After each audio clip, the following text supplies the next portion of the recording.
Well,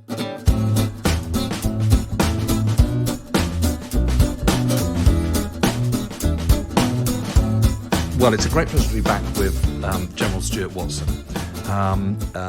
It's a lovely sunny day outside in December, and we're continuing the conversation we had about his wartime career.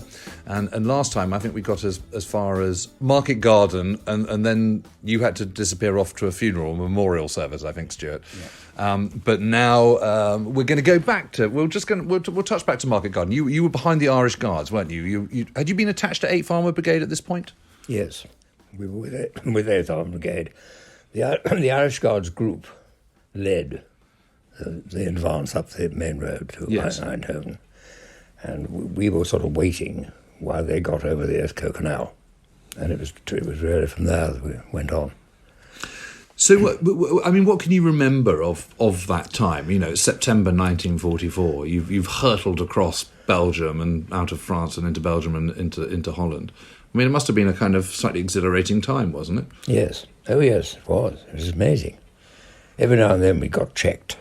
Right. Because the Germans, every now and then, put out an anti-tank gun or something which held us up a bit. Right. But then we paused. We were based in Berg-Leopold before the advance up the Eindhoven Road started. And we were just getting ready for that. And the Irish Guards had a bit of a struggle getting out. Right. Because the Germans fought pretty hard on the canal. But eventually it gave way. But it wasn't all that quick, because trying to get a whole corps of a single, rather narrow road with ditches on both sides wasn't a very easy prospect. Yeah. I mean, did you find it... Can you remember the frustrations of that? I mean, did you think at the time this was asking too much of you? Or No, did you just take it all in your stride? I think we came to the conclusion it was going to take quite a long time. Well, it's sort of slightly proved to be the case, hasn't it? It proved to be the case. I mean, in some ways, the idea of moving the whole corps up that road was a bit fanciful. And, I mean, do you remember actually going into action during the Market Garden operation? Yes, I think we were certainly checked once or twice and had to sort of clear the way. Right. As we went up. Because the Germans resisted quite hard. Yeah. The striking thing about the last bit of the war really was how hard they did resist. Right. When almost anybody could have seen that the end game was in sight. Sure. But they never gave up. Well, I might come back to that in a minute if that's okay. But just to finish off with Market Garden. So, I mean, there's a realisation, isn't there, by kind of sort of fourth week of September that it hasn't happened, that you haven't had the decisive breakthrough. Can you remember that moment of realising, okay, we've got a bit longer? Well, it sort of built up. It became clear that we weren't going to go as far as we wanted. We weren't going to get to Arnhem or anything like that. And getting out of Nijmegen up the road to Arnhem was obviously going to be extremely difficult. Yeah. And you're operating side by side with the 82nd Airborne. Well, they were there, and the 101st. Yeah. Who were all extremely good.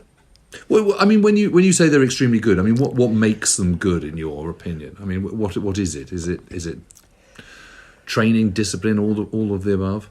Both, I think. Yes. I mean, they were obviously high class divisions, those two. Yes. And they had good people, good commanders.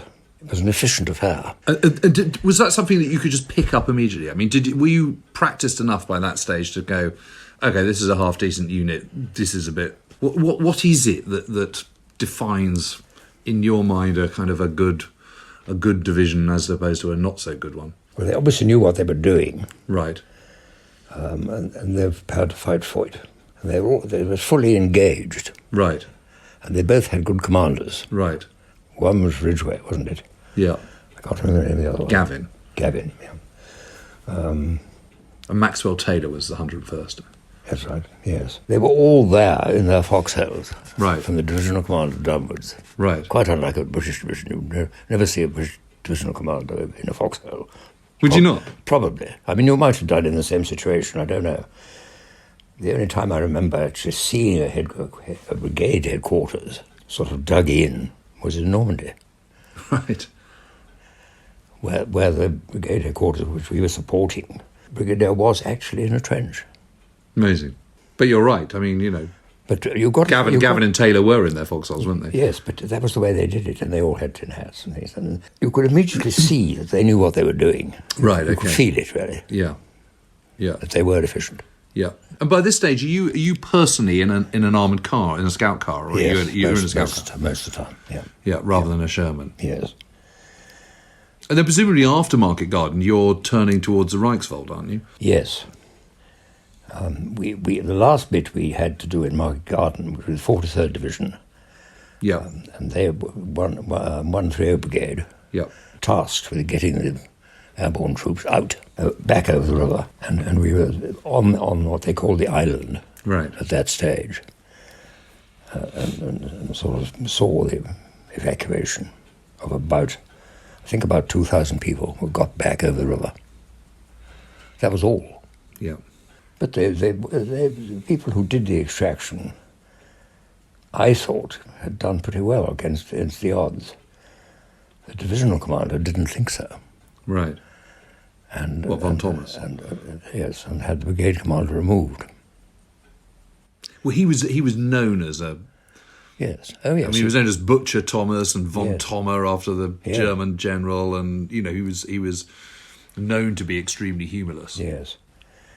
But he, the commander of 130 Brigade, which was the brigade involved, was a chap called Wilson, who was in the Warwickshire Regiment, which of course was Monty's regiment. Anyway, he was taken away and given another job, but he was reinstated by Monty later on. Not in the same job, but he was reprieved, as it were. And after, I don't know how long we were on the island, I think a week. Right. Was it some sort of pretty hairy moments during that time? Was it a sort of slightly confused situation? Yes, it was rather. I mean, there was a certain amount of shelling, and I think, of course, up at the sharp end, on the river, it was pretty unpleasant. Right. Where were you at that point? Well, we were. I can't remember the name of the place, but it must have been 2 or 3 miles north of Nijmegen. Right. Yeah. That sort of thing. Right. Mm. So Market Garden draws to a close. Yeah. And then you have this sort of long, sort of sticky period, don't you, where you're sort of battling your way into the Reichswald and through the Reichswald and into Germany. And I mean, I know 8th Armoured Brigade had some terrific fights in that period. Yes, there was an operation called Blackcock. I think that's right. Which was over the New Year, and it was incredibly cold. Yes. And the roads were extremely slippery because they were all and the tanks slid about. Because, of course, the Shermans had rubber tracks. Yeah. Well, not rubber tracks, but rubber pads on the tracks. And that was pretty nasty. I wasn't actually there at that stage because they just introduced a leave scheme. Right. And whether we went on leave or not was a question of drawing lots. Really? It started on the 1st of January, leave to UK. Right. My name came out of the hat. So I was on leave from, I think, the 14th of January or something like that for a fortnight. Wow. Which was a good idea. Yeah. So you missed the worst. So I missed Blackcock, which was the most desperate operation. And hard work and very slippery. I mean, it was amazing how awful the winters were during the Second World War. I mean, just one after another in Europe. They were just brutal. Yes. Incredibly wet the autumn side of Christmas, and incredibly cold the following side of the New Year. I mean, it was just a sort of weird geological, is that the right word? No, meteorological pattern. Yes. It's extraordinary, really. But I mean, do you remember Christmas 1944? Oh, yes. Because it was the Ardennes offensive. That's right. And that was quite dramatic. We must be right. Yes, Christmas. And we were sort of being pulled out of the line, as it were. Right. And the second in command had gone away into Holland to find sort of winter quarters. Right. The commanding officer and the adjutant had gone to Brussels. So one of the squadron leaders was acting CO and I was acting adjutant. And then the Germans attacked on the Ardennes offensive. And I was billeted in a farm in a village called Eulestraten on the border. It was extremely comfortable. And one night, just after the beginning of the offensive, the liaison officer appeared from brigade headquarters, middle of the night, And somebody came, I was sleeping upstairs in this farmhouse, and somebody came up, one of the soldiers came up and said, "You're wanted downstairs," by the liaison officer, who I knew well and was actually in the regiment. So I said, "Well, tell him to come up here." And he said, "No, you've got to go downstairs." And I went down, and there was the LO from Brigade with a 250,000 map. You know, huge area. Mm-hmm. And he said, "Well, this is the situation. Here's the position. Yep. This is where the Germans have got to." Mm-hmm. Montiers has been told to take charge of the northern side of the gap. And you will be moving tonight to take over from the Guards Armour Division, who were actually in the line at that stage.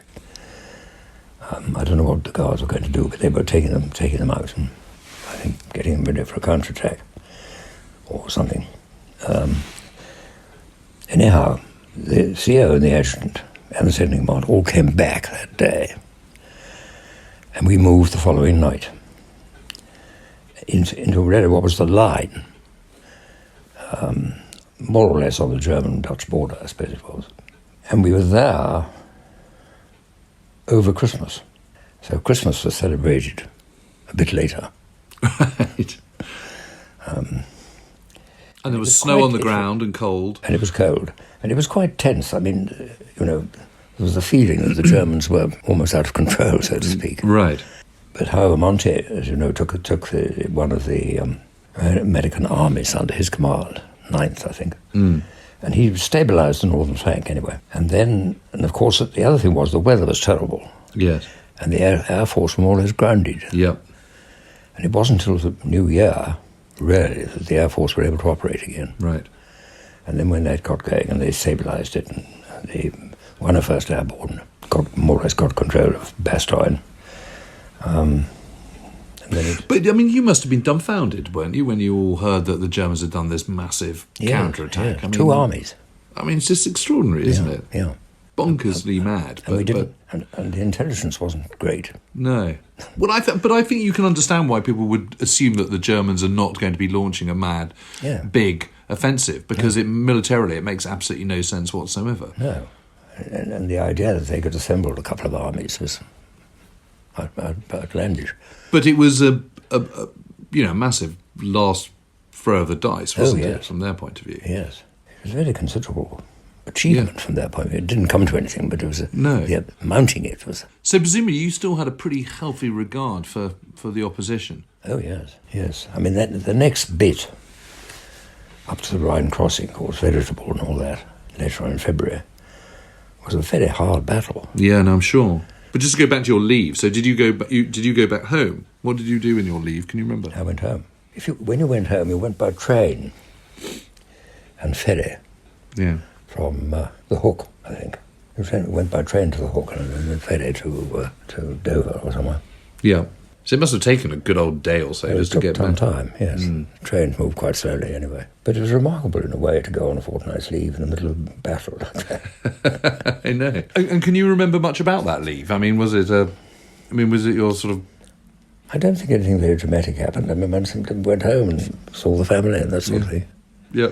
I mean, life wasn't anything great, even in the UK at that time. No, sure. Rationing and everything. Yeah. But I suppose you get the sort of nice... On the other hand, of course, there weren't any... I don't have any air raids or anything like that. They'd stopped all that. But it was quite bleak. And the weather was bad. It wasn't as bad in England as it was in Germany. Mm. But do you think was there a sense of everyone getting really, really fed up? You know, the Germans are beaten, but they're not beaten, if you see what I mean. I mean, they're just still... why are you still fighting when it's over? Just put up the white flag. Yes, they weren't about to do that. No, I know, but it was. Yes, I mean, it must be incredibly frustrating. In some ways, progress seemed very slow. Right. Yeah. Did it? And it was in a way because they fought very hard and going on into Germany after the Rhine crossing, they kept on having sort of small positions with an anti-tank gun and that kind of thing, and holding us up. Right. Perhaps for just hours. Yes. But it was, and then of course the next final battle from our point of view was Bremen. Right. And that was quite a big do.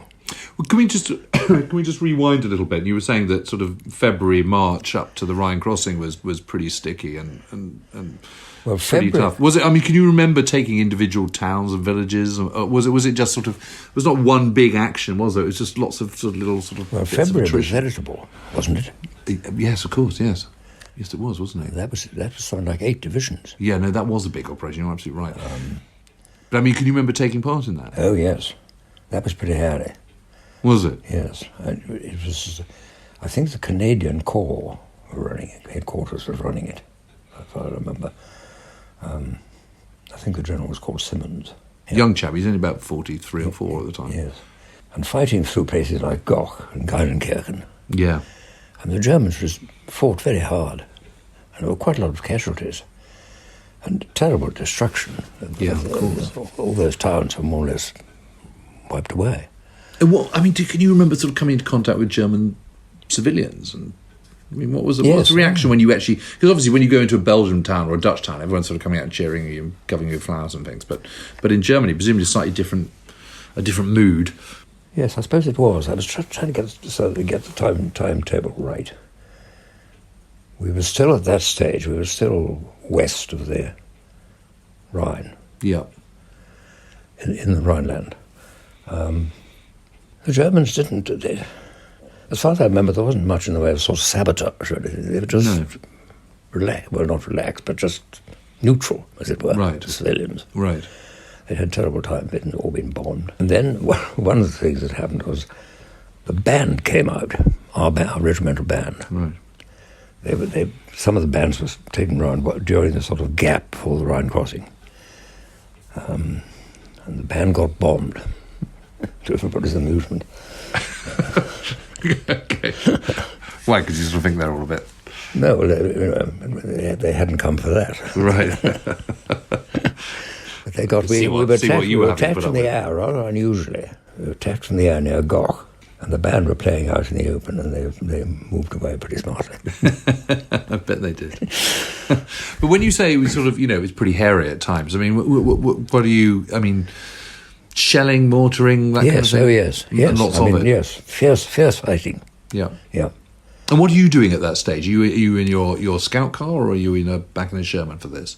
Well, when I travelled in a scout car, but I was, apart from trying to keep the communications going, I was also sort of duty officer in RHQ. Right. And the communications back to brigade and all that sort of thing, which I was more or less in charge of. Who was the regimental commander at that point? Sim Feversham. And was he a good chap?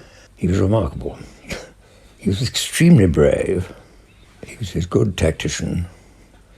He had a good eye for country. He had silk pyjamas.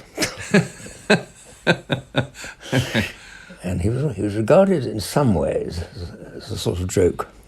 But he was no joke. I mean, he was quite... Why was he considered a joke? In what way? Well, he was carefully looked after by his crew. I don't know quite why he did. He was sort of dilettante in a way. Right. How old would he have been then? Sort of still in his 30s? No, I think sort of 40-ish. Right. He came to us, he was a yeoman, he was a Yorkshire yeoman. And they moved one or two of the yeoman officers into regular regiments. And we got 2 or 3, and he was one of them. And he came as second in command. And then when the commanding officer was invalided home, which was in September 1944, he took over command and stayed until the end of the war. And you liked him personally? Oh, yes, he was very amusing. And very nice and able. I mean, he was good at what he was doing. He had a French sergeant in charge of his tank, and they got on very well. It was a curious... How come? I mean, how come you had a Frenchman there? Well, he just happened to be French, I think. I mean, he was naturalised English, I think, probably. Oh, I see what you mean. Right, okay. But he... I mean, was there sort of... in between it all, was the kind of sort of regimental headquarters a kind of... Could it be quite a sort of convivial place to be? Some of the time. Yeah. Yes. Once vegetable was over... Well, then, of course, after that, there was fighting up to the Rhine. Right. And again, it's just pushing through. And again, the Germans were still fighting quite hard. Those that were left west of the river. And then the Rhine crossing, I think, was the 23rd of March.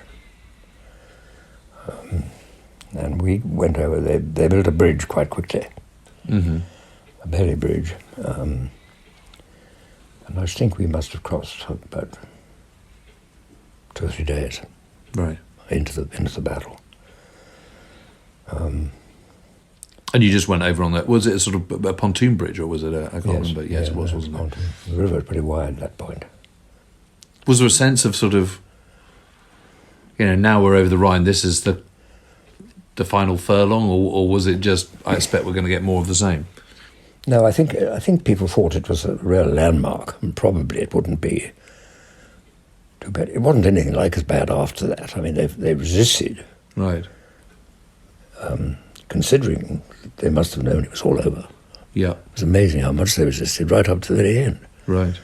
They fought very hard for Bremen. Yes, so then you were sort of swinging northwards a little bit. Yes. With sort of stops on the way for anti-tank guns and things like that. But no major difficulties until Bremen. And then Bremen itself, I suppose, took, I can't remember, a week or something. Yeah. They captured. Yeah. And then we went on up to north of Bremen, Bremervorde, which is a bit up towards Denmark, and was there when the war stopped on the 8th of May.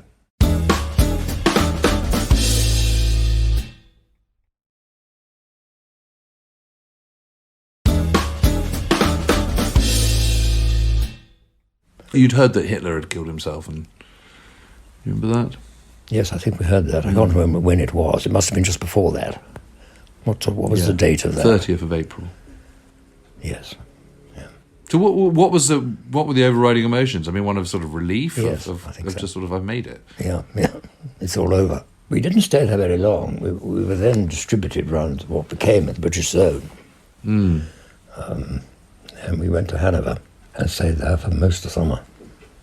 And that must have been all right, wasn't it? And that was fine. Hanover was been more or less demolished. I mean, the levels of destruction were just extraordinary. Oh, yes. It was absolutely amazing. I mean, Hanover, the buildings were all in the streets, more or less. Quite a number of buildings were still standing, but they were all damaged. But most of them had fallen down, had been knocked down into the streets. And the trams were all out of order and that sort of thing. But the Germans got it going again extraordinarily quickly. Oh, it's remarkable, isn't it? I mean, the trams were running quite soon. Wow. I can't remember how long, a matter of weeks. Right, so during the summer you were there? So we were there. That was fine. It was very relaxed. Mm-hmm. And they started up the opera again, which was very good. we were in Herrenhausen, right, which was the old Elector's Palace. Right. And all sorts of things going on. I mean, sports of various kinds. It was a very relaxed summer. So, I mean, obviously you faced a fair few battles in your time between sort of landing on D-Day and through to the end of the war. I mean, 11 months of fighting, really, with a couple of weeks back at home in January. Yes. But, I mean, you must have had did you have some pretty close shaves along the way? Have you had moments where you look back at it and you think, gosh, I'm lucky to get through that one? Well, in my case, really only through shelling. Right. Which on and off all the time. Well, not all the time, but quite a lot of the time. You see, there was hardly any air attacks. Right. Which was unusual in that kind of war, because the Germans, I mean, we had complete air superiority. I imagine in other battles that would have been worse. Yeah, presumably seeing typhoons and so on flying overhead, I mean, that was quite a common sight. That was reassuring. I bet. Yeah. But was there a technique for shelling? I mean, do you just sort of duck your head down in the scout car, or do you run to a ditch? Yes. I mean, we slept under the tanks some of the time. Not so much latterly, but earlier on. Yes, and I suppose when you would hear the shell coming. Yeah. And you would lie down or whatever.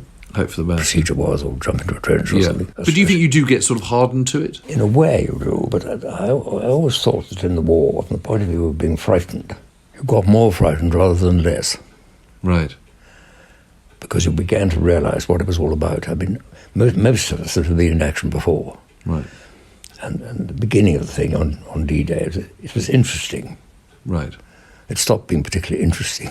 Quite quickly, I'm sure. Quite quickly, it became more dangerous, so to be. Of course, in RHQ it was rather different, but even so,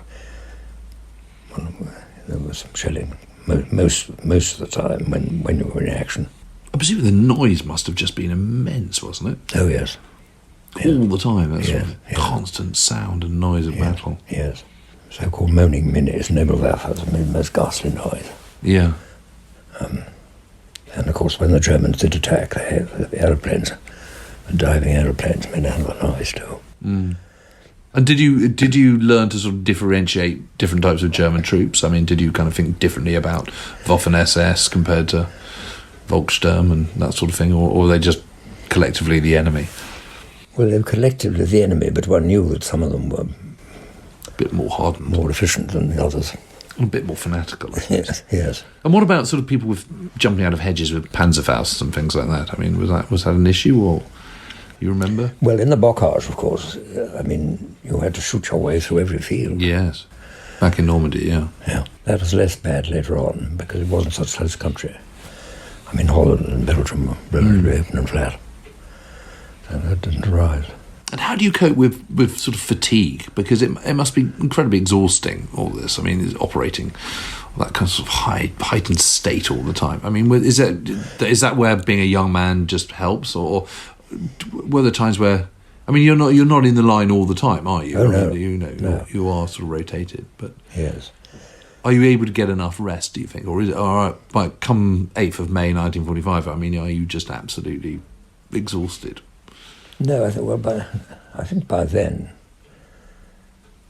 you got used to it in a way. Right. So you do come sort of battle-hardened?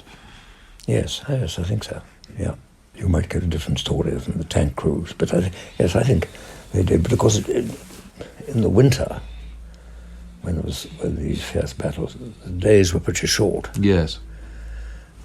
So there was sometimes, once you refueled and rearmed in the evening, you could call it a day. Probably a matter of hours before you were going again. Right. In the summer, when the night was only 3 or 4 hours long, then it was rather tiring.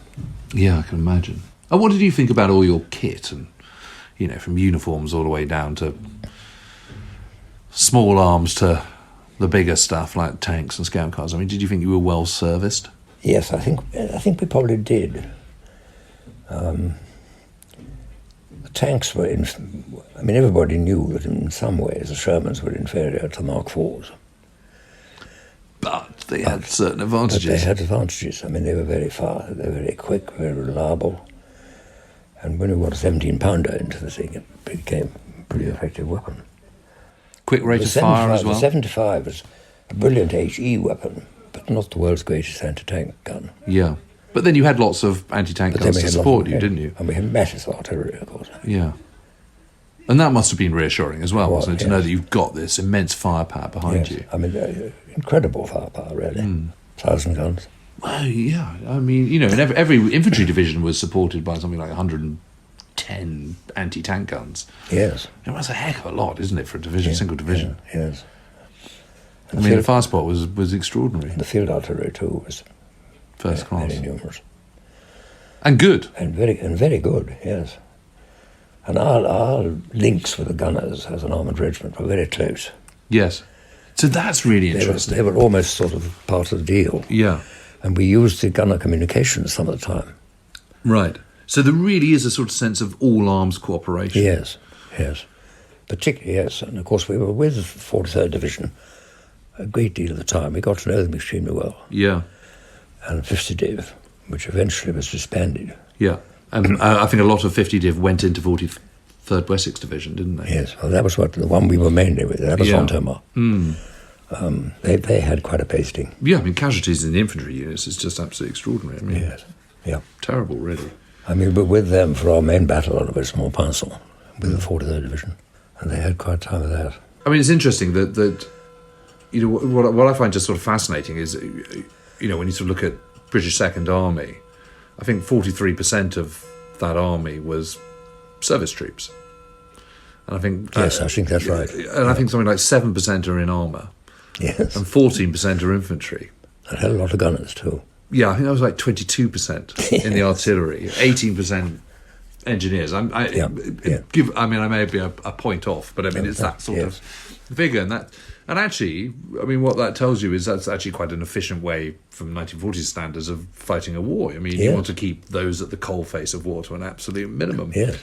But if you're unfortunate enough to be in that coalface, you know, obviously you're going to have a pretty torrid time. Yes. You know, particularly if you're in tanks or particularly if you're in... I mean, casualties in 13th, 18th Hussars must have been pretty horrendous, weren't they? They weren't as bad as they'd expected. Right. Right from the start, really. I mean, they expected major casualties on D-Day, which we didn't get. I mean, the infantry corps had far more than we did. Proportionally. But I mean, it's just, you know, it's... I mean, obviously not every single one of those casualties is a man who's been killed by any stretch of the imagination. No. But, you know, it's just that rolling through of personnel all the time. It sort of never stops. You've constantly got people going out, people coming in, you know. It's really attritional, wasn't it? The medical services were extremely good. Yes. And British, Canadian and Americans put a huge amount of effort into making sure they were for morale reasons, but also for practical reasons, for hard, pragmatic reasons. Yes. I don't think the Americans are getting 1 in 4 battle casualties back onto the battlefield within 3 months or something. I mean, you know, that's really going some by 1944, 45 standards. Yes. You know, did tempers fray, or was morale pretty okay in the 13th, 18th Hussars? I mean, I know it's sort of hard to kind of pin that down, but you know, morale is so important in a civilian army, isn't it? Yes, I think it probably was quite good on the whole. I mean, you all kept going, obviously. Yes. No, I think on the whole it was okay. What it was like in the infantry, I'm not sure. I mean, they had a worse time in some ways. Of course, on the other hand, the infantry wouldn't be in a tank for love or money. I mean, they said, you can't be shut in like that. Yeah. And the tank people said, well, we're not going to be outside on our feet. Yes. It was a question of what you were told to do. Yes, but also I suppose it's a little bit tribal, isn't it? Yes, you know, that's your lot, so you're going to make the best of it, aren't you, to a certain extent? Yes. But it must have been incredible to witness that level of destruction in Germany as well, to just see that and to see what the war had generated. Well, the two really striking things about that were Berlin and Hamburg. Hamburg had a firestorm. Yeah, back in July 43. The middle of the city just disappeared. Really. Yeah. It was just incredible. I mean, it was all just like, you know, updraft. And you remember going through Hamburg, can you? Did you visit Hamburg afterwards? Yes, we never got as far. We didn't get to Hamburg in the war because we were stopped at Bremen. No, sure. But I went there fairly soon afterwards.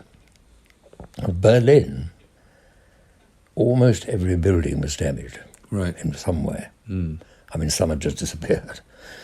Some were just windows and some were, you know, just knocked about. Yeah. But almost every building was damaged, as far as one could see.